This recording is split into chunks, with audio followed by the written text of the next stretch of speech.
Well, I haven't done one of these video blogs for quite some time now.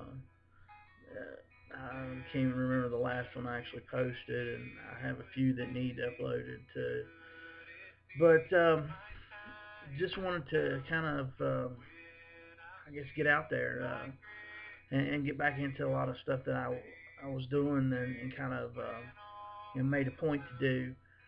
Um, a lot of stuff's been going on. God's really been just blowing me away with all the stuff that's going on. One of the major things I'd have to say is, you know, in a few days, in the 5th starts youth revival. 5th through the 12th, Hopewell Youth Revival.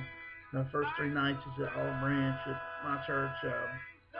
Moved to Mount Urim for the next two, then Quinwood for the next two, and then Lover's Leap over toward Anstead for the last night, and then the following will be the rally at Lover's Leap again. So, over that time period, I just everybody's so excited and it's so a lot going on. Just want to share something else.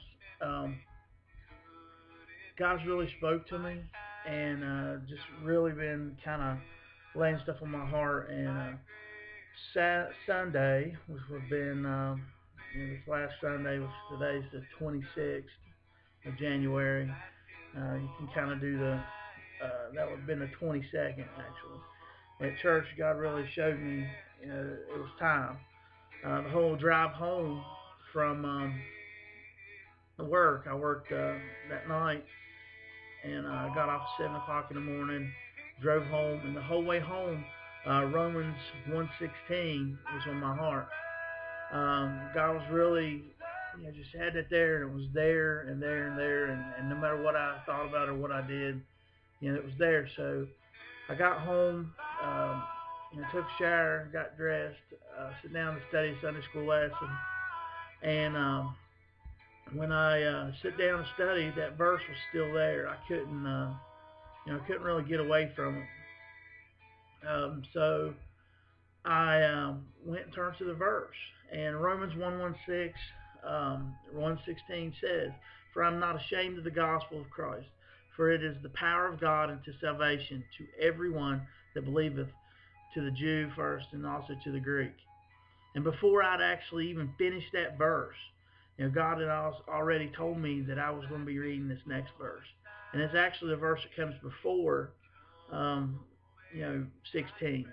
And it's verse 15 of Romans. Romans chapter 1, verse 15. So as much as an in, as is so sorry. So as much as in me is, I am ready to preach the gospel to you that are at Rome also. And that's really what God had been just laying on my heart, and just that I needed to publicly and take that step, take that stand, and publicly just come out and say, hey, I feel God's led me to the ministry. Um, and I read it in that order. And when I stood up at church, the nerves hit me, the whole 9 yards. Everything was just, was there. And I knew it was time. God had really, shared with me that it was time. So I announced it, and I felt such a relief because it was something that didn't feel I was running from, but it's something I wanted to be so sure of. And maybe I overanalyzed things and should have just took that leap, but I wanted to make sure, and I wanted to make a commitment to God that no matter what, I'll be found doing what I should be doing. So that's huge in my life. My study went through the roof. Um, the devil, of course, he's fighting, fighting and fighting and fighting, which is to be expected. I'm really, praying a lot. I'm praying hard for this youth revival. I'm praying hard for just a lot of the burdens that's on my heart, and so that's where I am right now. And for what it's worth, I want to start these back up. Hopefully, I can get them out there and really just um, share these things that maybe I'm going through that maybe could help somebody else. That God will speak through me. Um, I really want to just encourage people that if God puts something on your heart to really, really just step forward and do it. If you're watching this, thanks for your time. And hey, God bless.